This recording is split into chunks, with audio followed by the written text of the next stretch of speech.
안녕하십니까. SPM 리서치의 김영주입니다. 엔달러 흐름이 계속 아슬아슬하게 흘러가고 있습니다. 3일째 연속으로 이런 도지형 패턴이 나타나고 있는데 4월에 나타났었던 일정 레벨을 넘어선 다음에 급등락이 나타나는 이런 모습으로 나타나지 않고 있기 때문에 BOJ도 개입을 안 하고 있다 이렇게 볼 수도 있겠고요. 그리고 또 미국 재무부에서 한마디 했기 때문에 쉽게 또 결정을 할 수 있는 상황은 아니다 이렇게 생각이 되고요. 레벨이 또 어정쩡하죠. 이전 고점을 넘어선 것도 아니니까요. 그런데 여기 보시면은 길이가 좀 긴 봉들이 있잖아요. 이런 봉들 때문에 개입을 한 게 아니냐 이렇게 장중에 루머가 나오기도 하는데 이걸 좀 확대해서 보면은요. 이런 움직임들요. 봉이 좀 길잖아요. 그리고 이렇게 갭이 떠서 움직이는 그런 모습들, 이런 모습들이 시장 개입성 움직임이 나타났었던 게 아니냐. 이 레벨 자체가 이전 개입했었던 그 레벨에 준하는 그 레벨 안에 있기 때문에 계속 그런 얘기가 나오는데, 제가 봤을 때는 이걸 깨고 내려가야지 개입이 나오는 게 아니냐 이런 생각이 들고, 개입이 나오면 이 정도의 폭은 보여줘야죠. 보통 이거는 장중에 충분히 있을 수 있는 그런 흐름이 아닌가 이런 생각이 듭니다. 여러 번 있었죠. 그런 움직임들은. 다만 레벨 자체가 크리티컬한 레벨이고 분위기도 계속 숨죽여서 보는 그런 상황이기 때문에 시장에서 그런 얘기가 나오지 않나 이렇게 생각이 됩니다. 옐런 의장이 했었던 얘기, BOJ에 대한 경고였는지 제가 다시 한번 생각해 보면은 이건 BOJ에 대한 경고라기보다는 시장에 대한 경고가 아닌가 그런 생각이 들어요. 한마디로 다음에 개입할 때는 일본 재무성과 미국 재무부가 어느 정도 소통 이후에 나타나는 그런 개입이기 때문에 다음 개입은 내가 허락한 개입이다 이렇게 얘기를 하는 것이죠. 사상 최대로 지금 엔화에 대해서 숏 포지션이 설정돼 있다라는 그런 통계 계속 나오고 있잖아요. 날이 가면 갈수록 커지고 있는데, 그렇기 때문에 이렇게 포지션이 과다했을 때는 누구 하나가 시장을 건드리면 위든 아래든 그렇게 되면은 쏠림 현상이 극단적으로 나타날 수 있잖아요. 그렇기 때문에 옐런 장관이 미리 시장에 대한 경고 아닐까 그렇게 생각이 됩니다. 한마디로 시장은 미국 재무부가 결정해야지만 된다. 그러한 뜻으로 볼 수밖에 없는, 시장 참여자로서는 기분이 안 좋을 수밖에 없는 그런 상황이지만 그게 현실이다 이렇게 봐야 될 것 같습니다. 오늘은 상반기 이제 마무리되고 있는 이 시점에서 하반기에 미국의 유동성 독주 더 가속화되는가 그 점 한번 살펴보겠습니다. 어제 2년물 국채가 괜찮게 마무리가 됐잖아요. 그리고 오늘은 5년물, 내일은 7년물 그렇게 국채 입찰 일정이 있습니다. 그렇게 되면은 그 발행 일정 이후에는 상반기 노트본드 발행이 다 마무리가 됩니다. 비리 몇 개 계속 발행이 될 거고요. 이것이 마무리되면 노트본드 발행 일정은 7월 9일 3년물 노트 발행으로 하반기 발행이 시작이 됩니다. 그래서 이번이 마무리되는데 5년물이 상당히 무거운 그런 종목이죠. 그렇기 때문에 지금 장중에 금리가 좀 부담스럽게 움직이고 있는 그런 모습은 이러한 수급 쪽의 부담도 반영이 되고 있다 이렇게 봐야 될 것 같아요. 물론 페드 인사들의 영향도 있었다고 봐야 되겠죠. 이렇게 금리가 반등하는 모습, 4.2 이하로 오면은 좀 물량 많이 줄이고 싶다라는 그런 개인적인 얘기를 계속하고 있는데 참 어렵네요. 이게 내려가질 않는 그런 모습이고, 이렇게 움직이는 모습을 보면은 페드 인사들의 의지가 이렇게 시장에 반영이 되고 있는 것이 아닌가 그런 생각도 듭니다. 이것에 대해서는 좀 이따 다시 말씀을 드리도록 하겠고요. 국채 발행 증액 물량을 이렇게 보면은요. 이번 분기가 노트본드 5,400억 달러 증액되는, 여기 보시면 이 그래프의 오른쪽에서 네 번째, 이게 이번 분기 노트본드 증액되는 그 물량이고요. 푸른색이 비리 증액되는 물량인데 이번 분기는 감소를 했죠. 발행량이 감소된 겁니다. 이전 분기에 TJ 어카운트에 현금이 좀 많았기 때문에 발행을 줄인 거죠. 그리고 이게 마무리되면은 다음 분기에 노트본드가 5,570억 불이 증액이 되죠. 이번에도 어찌어찌 이렇게 넘어왔는데 이 발행량 자체가 이번 분기보다도 더 많아지고 다음 분기에는 비일 발행량도 많이 늘어나요. 2,900억 달러. 지금 키들이 올망졸망 이렇게 작아 보이는 이유는 이 팬데믹 때 발행했었던 물량이 워낙 크기 때문에 올망졸망해 보이는데, 팬데믹 이후를 보면은 이런 식으로 정리를 할 수 있거든요. 그렇다면은 이 붉은색 노트본드의 발행량이 얼마나 빨리 증가되고 있는가, 이렇게 우리가 알 수가 있죠. 그래서 제가 확정된 7, 8, 9월 달 발행 물량 이후에 7월 말에 확정이 되는 그 물량은 10, 11, 12월 달 물량이란 말입니다. 이 다음 거요.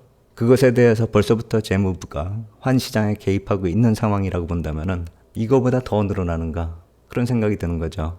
그리고 이렇게 늘린 다음에 재정 지출이 나타난다라고 한다면, 그렇다면 시장의 유동성이 또 버블을 만들 수 있는 그런 상황이 되는 거니까요. 그래서 그때를 분기점으로 해서 우리가 시장의 흐름을 한번 계속 체크하자라는 그 말씀을 드리고 있는 것이고요. 물론 다음 분기의 TGA 어카운트는 이번 분기 말점보다 1,000억 달러 정도 증액을 할 거예요. 그렇기 때문에 발행 물량이 증가되는 것보다 유동성을 많이 잠식하진 않을 겁니다. TGA 어카운트 보면은 분기 말로 접근을 하고 있는데 6월 24일 오프닝으로 7,630억 불이었거든요. 그리고 6월 24일 클로징을 7,840억 불로 했어요. 분기 말자는 7,500억 불로 맞추면 되기 때문에 지금 유동성 문제는 이번 분기는 무난히 넘어간다, 이렇게 보시면 될 것 같고, 다음 분기에 이것보다 1,000억 달러를 더 증액시키겠다, 이 얘기거든요. 늘어나는 발행 물량은 그보다 훨씬 크죠. 이번 분기 대비 노트본드가 170억 불, 빌 같은 경우가 5,800억 불 정도 증액 발행되기 때문에 다음 분기에는 시장의 유동성 측면에서 이번 분기보다 국채 쪽 발행은 부담이지만 쿼터리 리펀딩에서 재무부의 재정 지출 계획을 다시 한번 확인해야 되겠지만 이번 분기보다 좀 여유가 있을 듯 합니다. 국채 발행 시장은 압박을 받고 시중의 유동성은 여유를 찾을 수 있을지, 그 역시 마찬가지로 7월 말에 확인을 할 수 있을 것이다, 이렇게 생각이 됩니다. 그렇기 때문에 항상 이 분기 리펀딩을 기점으로 해서 시장의 흐름이 많이 바뀌는 그런 모습들이 나타나고 있는 것이고, 그게 올해 특히 그런 경향이 좀 강해지고 있죠. 그래서 7월에도 또 살펴봐야 되겠는데, 지금 흘러가는 흐름을 놓고 봤을 때는 발행 시장의 압박이 유동성 증가로 변환될 수 있는 그런 가능성도 우리가 좀 생각을 해봐야 될 것 같아요. 그러한 유동성 자체도 재무부 맘먹기 나름인데, 그것에 맞춰서 또 정책 전환 역시 마찬가지로 패드하기 나름이다, 이런 생각이 들어요. 최근에 나온 사람들 발언하는 내용들을 보면은 거의 비슷한 논조의 얘기를 하고 크게 달라지는 건 없는데, 그냥 우리가 맘대로 할 거다, 이런 식으로 해석이 가능하게끔 그런 식의 발언들을 하고 있습니다. 샌프란시스코 패드의 메리 데일리 총재가 한 말은 시장에서 많이 거론이 되고 있더라고요. 비둘기파적이다, 이렇게 해석을 하는 경우가 좀 많은 것 같은데, 제가 봤을 때는 그냥 이 사람도 데이터 보면서 그때 가서 패드가 결정하면 된다, 이런 식이거든요. 인플레이션이 예상보다 느리게 하락하면은 페더럴 펀드 레이트를 높게 유지할 것이다. 반대로 인플레이션이 급격히 하락하거나 노동시장이 예상보다 더 완화된다라고 한다면, 지금 아주 타이트하잖아요. 근데 그게 완화된다라고 하면은 금리 인하하겠다. 그 다음에 이두저도 아닌 경우에는, 그러니까 인플레이션이 좀 늦게 하락을 하고 노동시장이 풀리는 속도가 빠르지 않다면은 그냥 두고두고 시간 끌겠다. 이런 여러 가지의 경우를 생각한다. 이 모든 것이 다 합리적인 그런 영역이다. 모두 다 가능하다. 이런 식으로 얘기를 하고 있는 것이죠. 누구나 할 수 있는 얘기이기도 하고, 어떻게 보면은 우리 맘대로 하겠다라는 그런 뜻이기도 하죠. 꼭 비판을 하자, 이런 얘기가 아니라 시장 상황 자체가 그런 식으로 돌아가고 있다, 이 말씀을 드리는 것입니다. 메리 데일리 총재가 보여줬었던 그 내용 보면은 실업률은 계속 이런 식으로 유지가 되고 있는데 인플레이션이 많이 낮아졌다, 이거죠. 그래서 인플레이션이 더 빨리 낮아진다라고 한다면, 그렇다면 통화정책을 좀 바꾸자, 이 얘기를 하는 것이고, 이게 또 올라간다라고 하면은 그 역시 마찬가지로 통화정책 변화의 요인이 될 수 있다, 이거죠. 그래서 이 속도, 이 두 개가 어떻게 움직이느냐, 그리고 속도가 어느 정도로 움직이느냐에 따라서 정책을 바꾸겠다, 이 얘기죠. 근데 이런 식으로 보면 좀 헷갈리잖아요.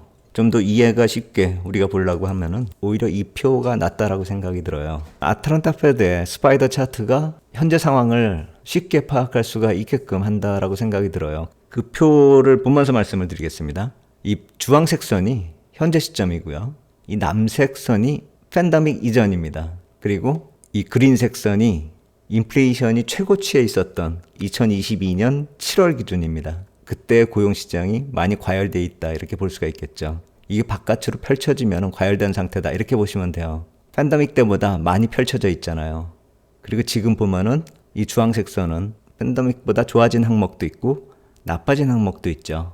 그런데 그린색과 남색 선의 중간 정도로 움직이고 있는 형태다. 뭐 이런 식으로 해석도 가능할 테고요. 근데 어느 쪽이 나쁘고 어느 쪽이 개선됐고 그런 점을 항목별로 따져보면은 이쪽이 임금 부문이거든요.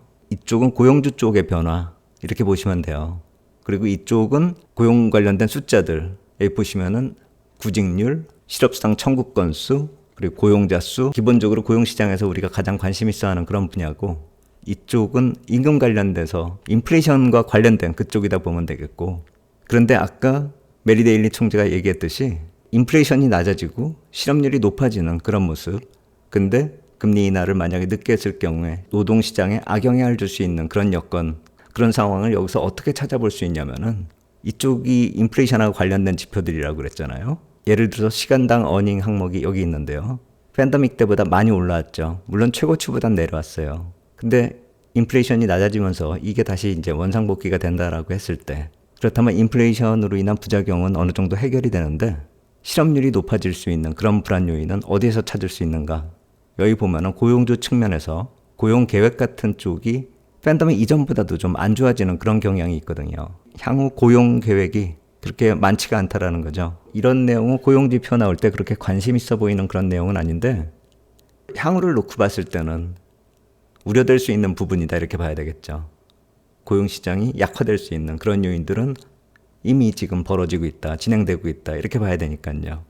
그래서 메리 데일리 총재가 한 말이 어느 정도 일리가 있다라고는 생각이 되는데 여러 가지의 시나리오를 얘기했기 때문에 비둘기파다 이렇게 단정 짓기에는 좀 무리가 있다 이렇게 개인적으로 생각이 되는 거죠. 그리고 또 이번 주에 페드 리사 쿡 이사 그리고 미셀 보우만 이사 이런 분들이 또 나와서 얘기를 했는데 이분들의 얘기는 상황에 따라서 금리를 올릴 수도 있다 이런 얘기를 하고 있으니까 메리 데일리 총재하고는 정반대의 얘기를 하는 것이죠. 그래서 이렇게 페드 인사들이 하는 얘기들을 모아보면은 이렇게 해석도 가능하고 저렇게 해석도 가능하고 상황에 따라 이렇게 할 수도 있고 저렇게 할 수도 있다 이런 식으로 해석이 될 수 있는 아직은 방향을 정하기가 힘든 그런 상황이다 이렇게 봐야 되겠죠. 이 사람들이 원하는 것도 시장에 그런 모습이 아닐까 그런 생각이 들어요. 기준금리를 계속 올려놓은 상태에서 10년물만 계속 내려간다라고 한다면 기준금리 높여놓은 그런 의미가 없잖아요. 그렇기 때문에 그 괴리를 계속 줄이는 그런 움직임은 계속 나타날 수 있다라고 생각이 들어요. 그런 얘기는 작년에 이렇게 금리가 빠질 때 그리고 이렇게 반등 나올 때 파월 의장도 비슷한 얘기를 했죠. 이렇게 금리가 올라오는 이유가 중립금리나 텀 프리미엄이 상승하는 그런 요인들 때문이기도 한데 그 배경 요인보다도 이렇게 금리가 올라와 준다면은 페드의 기준금리를 실제로 올릴 이유가 없을 것이다. 이런 식으로 얘기를 하면서 시장을 안심시켰죠. 실제로 시장은 그런 해석을 또 좋아했고요. 그래서 파월 의장뿐만이 아니라 페드 인사들이 돌아가면서 지금 그런 상황을 만들어가고 있다. 이렇게 봐야 될 것 같아요. 그리고 오늘 밤 26일 밤에는 제가 말씀을 드렸었던 애뉴얼 뱅크 스트레스 테스트 올해 거요. 그 결과가 나온다라고 말씀드렸잖아요. 오늘입니다 이게. 32개 은행 대상으로 해서 글로벌 마켓이 쇼크를 받았을 때나 거래 상대방이 디폴트 됐을 그럴 경우 몇 가지 좀 안 좋은 경우들을 상정해서 스트레스 테스트를 하는 거죠. 그렇기 때문에 이 결과가 나오면 이 점검 대상 은행 중에서 실제로 어떤 문제가 발생이 되는지 그런 얘기가 나올 수가 있고 결국 위기급 금융악재는 우리가 많이 알고 있잖아요. 상업용 부동산도 있고 여러 가지 각종 부채, 연체 같은 경우도 있고 많잖아요.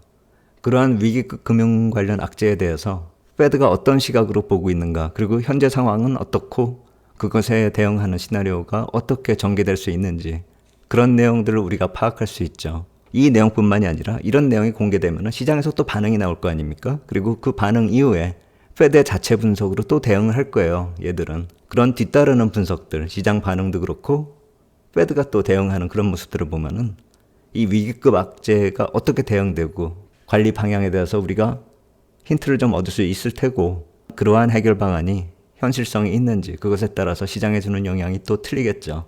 이러한 내용들을 보면서 우리가 좀 판단을 해야 될 것 같아요. 그래서 제가 이 탄광석 카나리아 ETF KRE 지방은행 모아놓은 ETF 있죠? 이거는 탄광석 카나리아로 계속 지켜보자 이 말씀을 드리는 거고요. 패드 인사들 말만 믿고 멍하니 있다가 또 당할 수는 없으니까요. 시장 흐름을 직접 체크를 하자, 이 말씀을 드리는 것입니다. 그리고 오늘 밤에 반도체 관련해서 실적 나오죠. 그리고 방금 전에 말씀드린 그런 스트레스 테스트 얘기도 나올 테고요. 최근에 시장이 반도체가 좀 좋았다가 또 반대쪽에 금융업종 좋았다가 이렇게 왔다 갔다 하잖아요. 근데 오늘 밤에는 동시에 모멘텀 권역에 진입을 하게 됩니다. 근데 그게 장중이 아니라 장마감 이후죠. 그렇기 때문에 장마감 지나면서 본장은 내일장이 되겠고 선물 쪽에서는 흐름이 나타날 거다, 이렇게 생각이 들어요. 오늘 밤 지나면서 또 시장의 중요한 모멘텀이 하나 시작된다, 이렇게 생각이 되고, 또 이것 말고도 국채 입찰, 오늘 5년물이 가장 부담스러운 그 일정이기 때문에 상반기 그것이 마무리되면서 금리는 좀 더 긍정적으로 갈 수 있는지 금리 흐름도 좀 한번 생각을 해보고, 그리고 더 중요한 것은 이러한 일정들이 있기 때문에 일본 엔화 환율이 이렇게 불안한 흐름 속에서도 시장 개입이 계속 지연되고 있는 것이 아닌가. 시장에 개입하면 미국 국채 또 팔 수도 있겠죠. 그런데 2년물, 5년물, 7년물 적지 않은 물량들 국채 입찰이 있는 그 상황에서 개입을 하고 국채 발행 일정에 재를 뿌릴 수는 없겠죠. 이분이 지켜보고 있는데요. 그렇기 때문에 이 2년물, 5년물, 7년물 국채 발행 지난 이후에 상반기 노트본드 발행 일정 마무리된 다음에 이러한 모습이 나타나는지, N 개입 확률은 국채 입찰 마무리되는 내일 이후가 더 가능성이 높아지는 게 아닌가, 그런 생각이 듭니다. 여러 가지로 오늘 밤 이후에 지켜볼 게 좀 많다, 이렇게 생각이 됩니다. 오늘 이후의 상황 또 보고 다시 또 말씀드리도록 하겠습니다. 오늘 여기까지 하도록 하겠습니다. 감사합니다.